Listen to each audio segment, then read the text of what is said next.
Kashchey was a virtuous Fidian Duke of Ursus. He was one of the most beloved figures in the country, with noble ideals and a close association with Ursus's patron deity, the deathless white snake.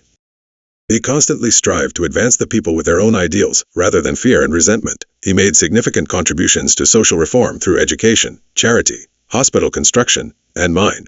In his view, conflict and hierarchy were avoidable characteristics of a civilization, and power had to be exercised with that in mind. Throughout his tenure, Kashchey commanded a personal armed force known as the Snake Scales, used to enforce his policies and increase production within his ideological framework throughout the country and beyond. Kashchey was a close friend of Edward Artorius. But after Edward's secret marriage was revealed, Wei killed Edward. Kashchey felt a deep sorrow upon hearing the news of his close friend. In 1077, Kashchey successfully rescued Tallulah, whom he had just removed the bombs from the clutches of Wei Yanwu. He resolved to treat Tallulah as his own daughter. Kashchey educated Tallulah as his successor, exposing her to the history, governance, and internal conflicts of the Ursus Empire.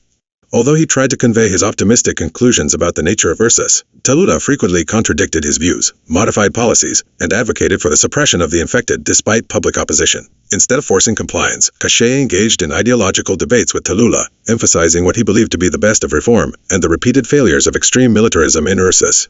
Over time, these disputes deepened, fracturing into an irreconcilable ideological divide.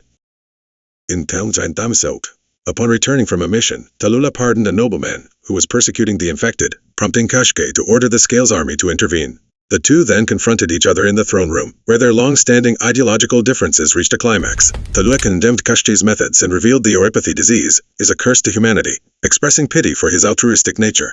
As the argument escalated, she stabbed Kashchey, who had saved and loved her, inflicting a fatal wound. In his final moments, Kashchey spoke of the prophecy of the deathless white snake, foretelling that Tallulah would one day encounter good fortune and would help the unfortunate, especially infected, just as he himself had experienced. Tallulah then drew her sword and left the castle before the authorities arrived. Shortly afterward, Tallulah was helped by those infected while evading the authorities, and she gradually came to understand Kashchey's noble ideals. From then on, she infected herself and founded Reunion, carrying Kashchey's aspirations to save the suffering.